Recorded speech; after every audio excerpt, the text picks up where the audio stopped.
não parar, não precipitar e não retroceder. Então dizer para esse cara, sabe quando nós vamos parar? Nunca. Nunca na sua porca vida. Né?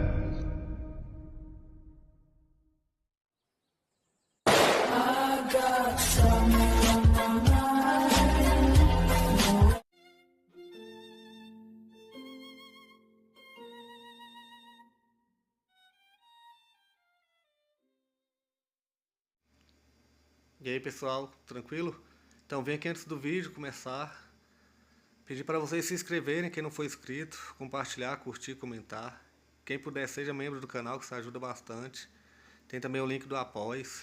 Quem puder ajudar nosso canal e apoiar financeiramente vai ser muito bem-vindo. Mas o mais importante é transmitir o conteúdo e os conhecimentos do professor Olavo de Carvalho para mais e mais brasileiros. Então compartilhe e ajude aí nossa causa. Muito obrigado a todos os membros, apoiadores do canal. Fico muito feliz. Tenho certeza que a gente está no caminho certo. Então fiquem com o vídeo e até mais. Valeu! Um outro tema, que é a da necessidade da associação entre pessoas interessadas no próprio desenvolvimento. Essa associação é um fenômeno natural que, por motivos totalmente antinaturais, acabou no Brasil. Quando eu dava aula no Rio de Janeiro, nós fizemos uma pesquisa entre intelectuais e artistas brasileiros que haviam entrado no cenário nacional na década de 30. E naquela época praticamente não havia ensino universitário, só tinha as faculdades de Direito e Medicina. E nós íamos perguntar para eles, aonde vocês aprenderam? Certo? E então a resposta era sempre a mesma: eu aprendi com os outros, eu fiz amigos e nós conversávamos, debatíamos, trocávamos ideias, recebíamos sugestões e assim vai aprendendo, e um serve de modelo também para o outro. Isso é assim, a regra geral, não falhou um, né? Então, mesmo aqueles que haviam estudado no exterior, eles davam mais importância a essa convivência do que ao ensino que tinham recebido lá.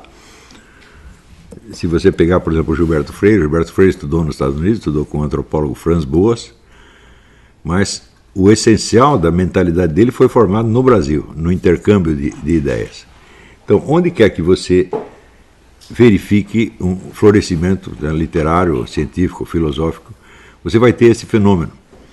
É muito interessante você estudar o caso de Viena, que foi um dos centros mais criativos sobretudo da filosofia, mas também da literatura e do teatro, por volta da década de 20. E o centro da vida cultural de Viena eram os cafés, os bares, e não as universidades. Né? O desempenho das universidades é inclusive desprezado. Existe um belo ensaio do Otto Maria Carpo, chamado Reminiscências Vienenses, onde ele reduz a universidade austríaca, tão famosa, a pó. Né? Quer dizer, já era um ambiente corrompido, você tinha ali a regra básica era o corporativismo, o interesse corporativo, as fofocas universitárias, o jogo de prestígio e, portanto, aonde você tinha mesmo o centro, onde as ideias circulavam e as pessoas obtinham a sua inspiração, eram os bares vienenses, os que eles chamavam os cafés. Especialmente alguns, ele cita o nome, eu não me lembro, tinha 2 ou 3 que eram bastante famosos, né? E curiosamente, quando um desses bares é fechado, o nível de intensidade da vida intelectual vienense cai muito. Não precisa dizer que depois da ocupação nazista foi tudo para o brejo, né? Acabou tudo de repente. O Rio de Janeiro foi durante muito tempo o centro da vida intelectual do país. E a primeira coisa que um sujeito dotado, com algum talento e com alguma ambição ou literária, ou intelectual de modo geral, fazia, era ir para o Rio de Janeiro. E ele sabia que ali ele ia encontrar um ambiente acolhedor e estimulante. Um exemplo claríssimo é o Herberto Salles, que era um sujeito que morava numa cidade do interior da Bahia e que escreveu uma carta para o Aurélio Buarque de Holanda, dizendo, não, estou pensando em ir para o Rio de Janeiro. Bom, Aurélio responde, venha imediatamente. Né? E então, eles já esperavam esse afluxo de intelectuais do interior que se concentravam no Rio de Janeiro. Mais notável ainda é o caso do Graciliano Ramos, que ele tinha sido prefeito numa cidadezinha muito pequena, chamada Palmeira dos Índios, em Alagoas, e ele escrevia uns relatórios de final de ano, relatório da prefeitura. Um desses relatórios caiu na mão do Augusto Frederico Schmidt, poeta que era também um editor e uma espécie de líder intelectual no Rio de Janeiro. E o Schmidt leu aquilo e disse: eu aposto que esse sujeito tem um romance na gaveta. E tinha mesmo, ele tinha escrito já o Caetés, que é o primeiro romance dele. Também o Schmidt manda ele vir imediatamente para o Rio de Janeiro. E ali existe um importantíssimo centro de convivência, que é o fundo da Livraria José Olímpio. Praticamente todos os intelectuais brasileiros que tinham algum peso se reuniam ali diariamente. E ali tinham conversações, polêmicas, trocas de ideias, etc. E isto criou a literatura brasileira. Bom, hoje em dia nós não temos mais isto. As pessoas estão totalmente dispersas, o único ponto de encontro é a internet, mas isso evidentemente não basta. Porém, isso que eu estou dizendo tem uma importância algo mais do que o lado social e o estímulo psicológico. A literatura, ela deve refletir de algum modo a experiência comum. Porém, isso realmente não é uma coisa fácil de conseguir. Primeiro que a experiência individual é bastante limitada, cada um vai ter que preencher aquilo com a imaginação, e ele tem de algum modo de captar os estímulos de todo o ambiente social e encontrar um modo de representá-los. Ora, o modo de representá-los são as várias técnicas literárias que existem. Quer dizer, você pode estar influenciado por uma determinada corrente, digamos, naturalista, ou romântica, ou impressionista, surrealista, qualquer coisa, e ela pode não ser muito adequada à representação da experiência comum de uma certa sociedade numa certa época. Então você vai ter que fazer uma série de ajustes. Em suma, a representação literária da realidade, ela é um problema. Ela não é uma coisa... No Brasil ainda existe essa coisa bárbara, selvagem, de achar que toda obra literária é expressão espontânea da mente do autor. Isso é um barbarismo. É só o fato de existir essa ideia circulante, né? As pessoas sempre perguntam assim: mas será que o sujeito sabia que ele estava fazendo isso? Eu digo: mas se ele não sabia, como é que você pode fazer o que você não sabe fazer? Né? Então, é claro que toda obra literária precedia de muita meditação, de muita reflexão e, evidentemente, de trocas de ideias, trocas de sugestões. Você pega essas trocas de sugestões não só no material que você leu, mas com as pessoas que estão presentes e que estão tentando fazer a mesma coisa que você. Então você pega, por exemplo, toda a literatura do Nordeste, que surge ali com o Graciliano Ramos, Jorge Amado, Amando Fontes, Zé Lins do Rego, Jorge de Lima, em parte. Tudo isso aí é um grupo que se formou em torno da pessoa do Gilberto Freire. O Gilberto Freire, com os seus estudos de antropologia e sociologia, ele trouxe uma inspiração para toda essa gente. E, de certo modo, moldou o chamado modernismo nordestino. Né? Se você compara isso com o modernismo paulista, você vê uma diferença abissal, porque o modernismo nordestino estava procurando captar algo da sociedade brasileira que não tinha sido registrado na literatura ainda. E o movimento modernista de São Paulo está tentando apenas se atualizar em relação aos estilos que vigoravam na Europa. Por isso é que a literatura produzida pelo movimento modernista de 22 em São Paulo soa bastante artificial, que não reflete a vida real. Você vê mais estereótipos ou coisa assim. Tanto que, vamos dizer, a obra que, do movimento de 22 aqui se tornou mais lida até hoje, de algum modo, é o Macunaíma, o romance do Mário de Andrade, mas ela é uma monstruosa caricatura. Ela não reflete a experiência real da sociedade, mas apenas, vamos dizer, os seus aspectos mais grotescos e mais cômicos, mas visto também por um ângulo muito estreito e, sobretudo, muito lesado pelo fato de o Mário de Andrade querer inventar uma nova língua, né? Que ele chamava língua brasileira. Ele escreveu até um negócio chamado Gramatiquinha da Fala Brasileira. Não é isso? Mas esta fala brasileira, bom, não era sequer a fala dele mesmo, muito menos a fala do grupo. Então é um conjunto de estereótipos caricaturais que ele impõe como literatura brasileira. Daí a enorme dificuldade que você tem para ler o Macunaíma hoje em dia. Claro, ele jogava ali com elementos folclóricos, mas quando você parte do folclore, você já não está partindo da experiência direta, você está partindo já de uma elaboração prévia. Ora, hoje em dia, quais são as influências culturais que as pessoas recebem no Brasil? É basicamente duas: televisão e internet. Então, shows de música popular. E isso aí, então, já vai limitando barbaramente o espectro de sensitividade das pessoas. Tanto que na literatura dos últimos praticamente 40 ou 50 anos, você não vê a experiência brasileira retratada, exceto sob a forma de estereótipos. Por exemplo, todos os estereótipos que saem da experiência dos esquerdistas no movimento 64, o golpe 64, eles não param de registrar essas mesmas experiências, que foram as experiências de um grupo limitadíssimo, mas que para eles esse grupo era o mundo. Então, o que os intelectuais esquerdistas sofreram, ou dizem ter sofrido na época, virou um tema dominante durante 40 anos. Os caras só falam disso. Eu digo, ora, qual é a última produção literária de valor feita sobre este assunto? Acho que foi o livro do Quarupi, do Antônio Calado Quarupi, e o do Carlos Heitor Coni, Pessache, A Travessia.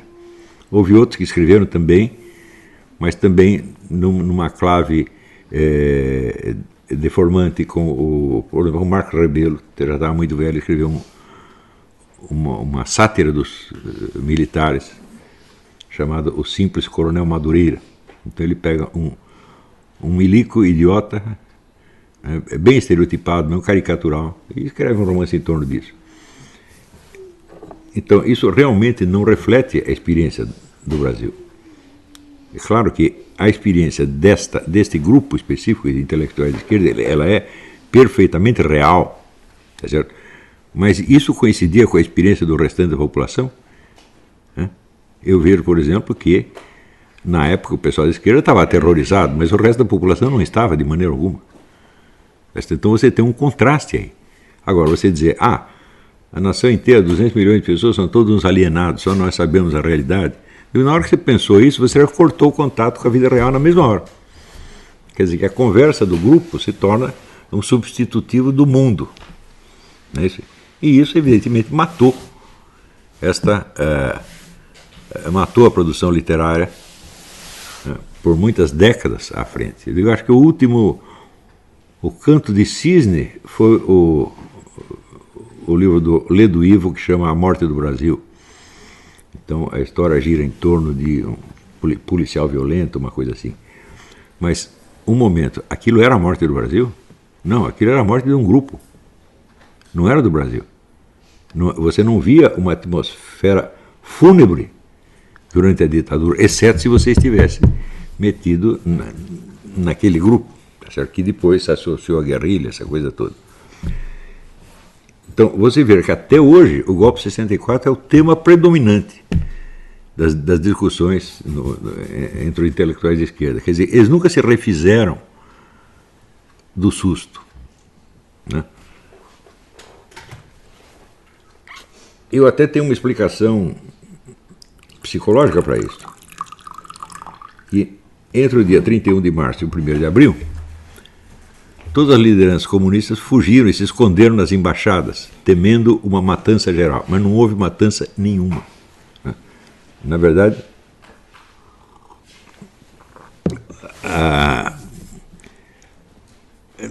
nesses dias morreu exatamente a quantia de uma pessoa que se alvejou a si mesma acidentalmente. Isso foi tudo.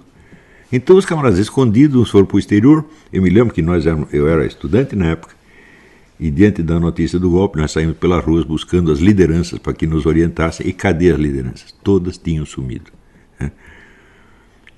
Prevendo um desastre, uma noite de São Bartolomeu que jamais aconteceu. Então foi um show de covardia como nunca se viu na história. O único sujeito que tentou fazer alguma coisa, reagir mais ativamente ao golpe militar, foi o Leonel Brizola, no Rio de Janeiro, com aquela história do grupo dos 11, que eram algumas pessoas armadas, tá certo? dispostas a uma resistência que àquela altura já era impossível, porque o João Goulart já tinha desistido da briga. Então foi um negócio utópico e regional, mas no resto do país foi a debandada geral, pânico. Agora imagina o sujeito, depois que passou o negócio, ele viu que não teve matança nenhuma. Como é que ele vai explicar para ele mesmo, né, esse momento vergonhoso da sua carreira? Você tinha massas militantes ali esperando uma palavra dos caras, esperando que eles os liderassem, né? E nada, os caras simplesmente desapareceram. Veja, o secretário-geral do Partido Comunista, Luiz Carlos Prestes, ele fugiu tão apavoradamente que ele esqueceu em casa as cadernetas com os nomes e endereços de todos os dirigentes do partido do país inteiro. E como é que a gente faz uma coisa dessa? E eu tenho a impressão que certos atos mais ousados que depois eles cometeram no tempo da guerrilha são uma espécie de compensação psicológica dessa covardia, né? O sujeito se acovardou uma vez, depois ele tem que mostrar uma coragem fora do comum, de certo modo para aliviar a sua consciência. Isso imita exatamente a história do Lord Jim. Não sei se vocês leram a Joseph Conrad, né? O Lord Jim é o capitão de um navio mercante que está levando uma leva de peregrinos muçulmanos para fazer a peregrinação na Meca. E lá para dentro dá uma tempestade, ele acredita piamente que o navio vai afundar e ele manda abandonar o barco. Então ele e a tripulação abandonam o barco, mas os peregrinos ficam no barco. E quando eles remando chegam no porto, está lá o navio intacto. Então, evidentemente, ele é expulso da marinha mercante e vai morar numa ilha longínqua, onde ele comete uma série de atos desatinados, de menos de coragem do que de loucura, tentando compensar, mas não compensa, né? E no fim termina sendo sacrificado, termina tendo uma morte que é meio heróica, meio grotesca. Então, essa experiência humana, a compensação histérica da covardia, isso aconteceu com toda a esquerda brasileira. Este fato foi documentado? Não. Este é o fato mais importante da história psicológica do Brasil nos últimos 70 anos. Não tem um romance sobre isso.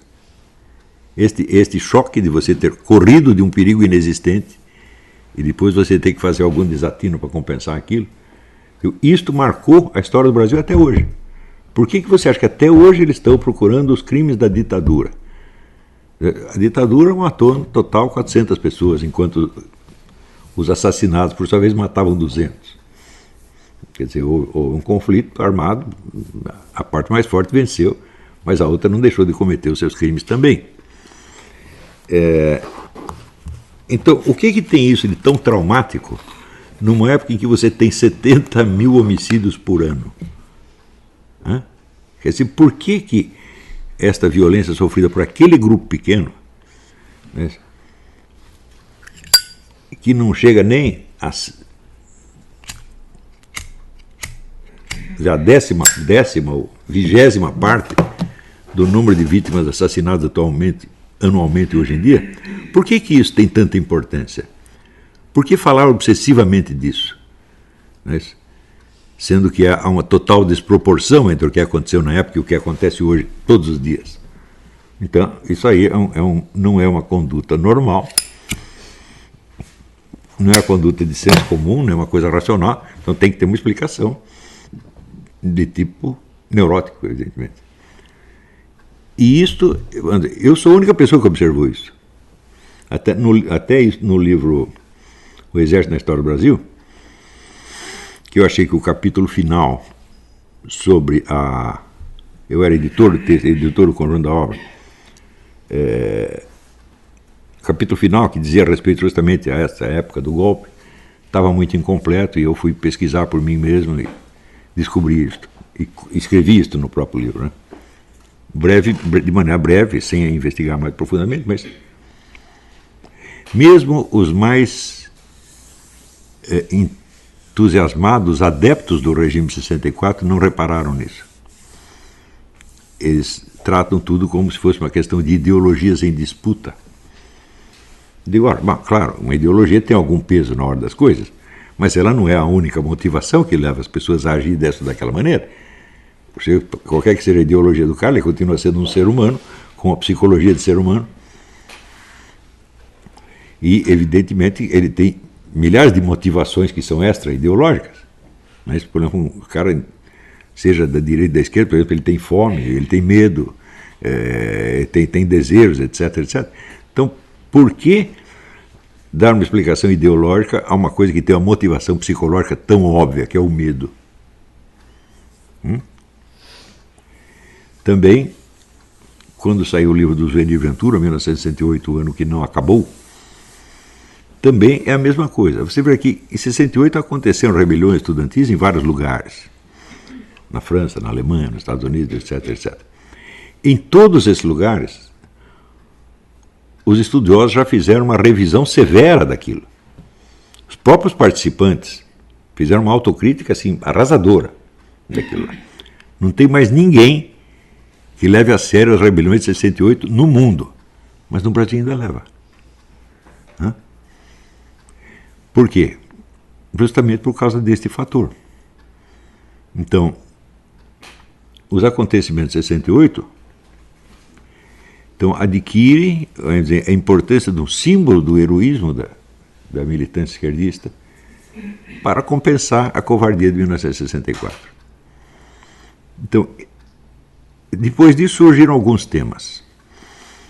Os temas primeiro, o bandido como vítima da sociedade. Isso tem milhares de obras sobre isso. Romances, novelas, contos, etc, etc. E depois, o problema da mulher oprimida pelo marido. Também tem vários. E tem o problema do homossexual e do transexual. Isto é tudo. Então, quando você vê, parece que nos últimos 70 anos, tudo que aconteceu no Brasil foi aqueles acontecimentos de 64, 68, e esses draminhas que não são observados na sociedade brasileira, mas vêm prontos de ONGs externas. Todo mundo sabe que, quando o sujeito vai fazer uma matrícula na faculdade, já tem um homem da Fundação Ford oferecendo para ele uma bolsa, mais essa vantagem, mais aquela vantagem, se ele fizer uma pesquisa com tal resultado. Então, você vê que esta atividade intelectual é totalmente desvinculada da vida real. Quer dizer, são estereótipos criados pela propaganda, impostos por ONGs ou por organizações políticas, que então os camaradas ecoam aquilo na literatura. Não que esses problemas não existam. Eles existem, mas certamente não são os únicos. Então,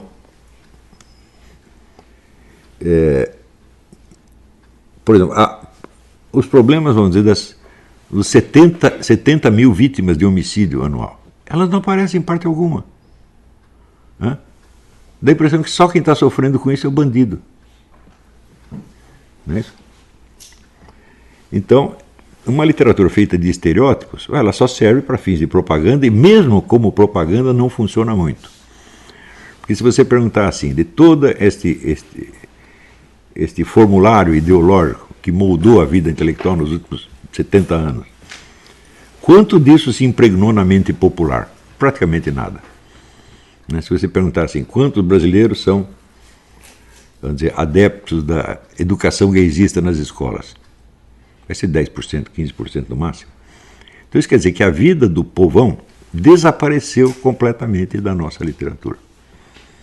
Ora, se a literatura não se espelha na vida real, então ela não expressa a experiência comum. Ela expressa uma subjetividade de um pequeno grupo, tá certo? Que às vezes não é capaz sequer de exprimir a sua vivência, a sua experiência, mas exprime apenas os slogans e estereótipos que já vieram prontos. Então, isso aí matou a literatura brasileira. Se mata a literatura, o que acontece? Já dizia Aristóteles que a inteligência não opera diretamente sobre os dados dos sentidos, mas sobre as formas registradas e guardadas na memória. Acontece que a literatura é essa memória da vida em comum. Muito mais do que os livros de história. Porque o livro de história está sempre limitado àquilo que ele pode documentar de algum modo. Então, se você pegar todos os livros de história do Brasil que se escreveram nos últimos 70 anos, eles também não documentam o que aconteceu. O historiador não pode fazer isso, a não ser que ele parta de uma base literária anterior, porque daí ele opera sobre os símbolos que estão já registrados na literatura. E isso é importantíssimo, porque a arte de escrever livros de história depende, em quase tudo, das técnicas de ficção existentes. Ora, se você não tem as técnicas de ficção, não tem as obras de ficção que fazem a primeira síntese imaginativa da experiência comum, o historiador teria que fazer tudo desde o começo. Isso simplesmente não é possível. Você vai ver que não existe nenhum florescimento de obras historiográficas de grande porte onde não houve antes um movimento literário poderoso. Uma coisa depende da outra. Isso significa então que na hora que acabou a experiência literária, a história também vai ficar só na superfície das coisas.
Chegamos a mais um final de uma aula, de um vídeo.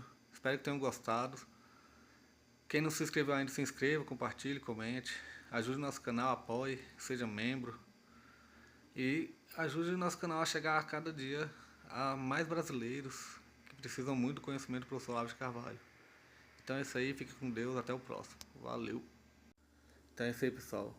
Que é o nosso canal. Que são alguns livros que eu já li. A maioria foi doação, mas alguns eu adquiri, professor Olavo de Carvalho. Alguns livros se perderam aí que eu emprestei. Professor Alexandre Costa. A Bíblia Sagrada. 10 lições sobre Karl Marx. Indico a não ler esse livro, que é muito ruim mesmo. Alguns pensadores aqui que realmente, como o professor Olavo de Carvalho disse, não são pensadores. Valeu, tamo junto aí. Apoie nosso canal, seja membro.